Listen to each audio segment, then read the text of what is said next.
हमने जब भी इंग्लिश बनानी होती है फिक्रों की तो उसमें हमने 3 चीज़ें देखनी होती हैं। जब भी हम इंग्लिश बनाएंगे उर्दू टू इंग्लिश तो उसमें आपने कितनी चीज़ें ढूंढनी है? 3।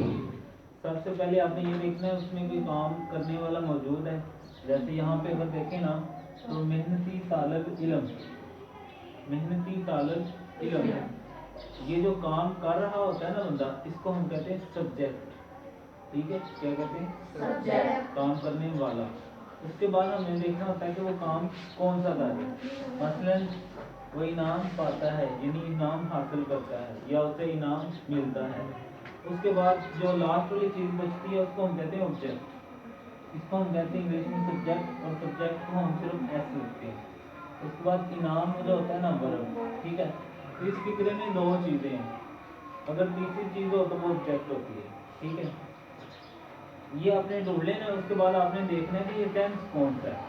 अगर तो कोई काम हो रहा है तो फिर टेंस होगा। जैसे यहाँ काम क्या हो रहा है कि वो इनाम हासिल करता है, तो हासिल करना की फॉर्म होती है गेट, गॉट, गॉड। इसका मतलब है यहाँ टेंस मौजूद है।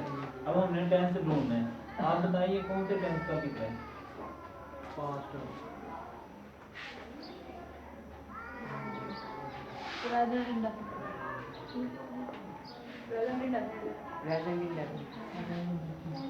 कैसे हैं से हमें पता चल गया ना ये प्रेजेंट का फिक्र है, और पे से हमें पता चला इंडेफिनिट यानी प्रेजेंट इंडेफिनिट टेंस का ये फिक्र है।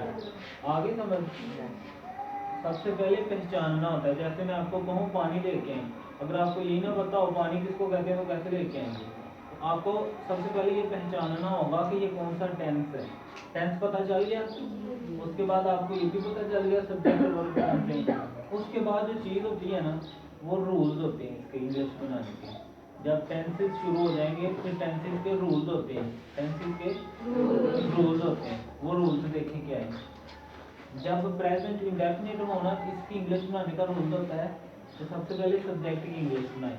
मसलन मेहनती तालब इल्म, इसकी इंग्लिश क्या होगी? मेहनती, हार्ड वर्किंग वर्किंग। और तालब इल्म को क्या कहते हैं? स्टूडेंट ये देखो ना एंड से पता चल रहा है कि हैं, इसका मतलब ज्यादा है। स्टूडेंट। प्रेजेंट इंडेफिनिट की जब हमने इंग्लिश बनानी है तो सबसे पहले हमने क्या इंग्लिश बनानी होती है? सब्जेक्ट की। उसके बाद हमने वर्ब की इंग्लिश बनानी होती है। वर्ब की वन का मतलब क्या हुआ करेगा?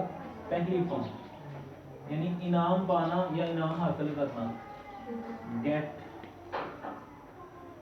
और इनाम को कहते हैं प्राइज। ठीक है जी, अब गौर से सुनो।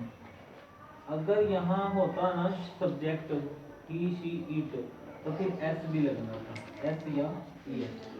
अभी हमने करेक्शन की थी ना, डेली हो, ऑलवेज हो, गो हो, वो वाले फिक्रे जब होंगे तो हम एस ई एस लगाएंगे। सब्जेक्ट अगर कौन सा होगा ही, शी, इट, तो फिर एस भी लगेगा। और लास्ट पे होता है ऑब्जेक्ट। ऑब्जेक्ट क्या होता है? अगर यहाँ होता कि 100 रुपये इनाम हासिल करते हैं तो फिर 100 रुपये जो था वो ऑब्जेक्ट होना था, वो लास्ट पे फिर आ जाएगा। हाँ जी, समझ आई आप लोगों को? सबसे पहले मेहनती की इंग्लिश, फिर वर्ब काम पाते हैं कि इंग्लिश नहीं करने में बैठ जाना। यहाँ ये रूल्स आ गए।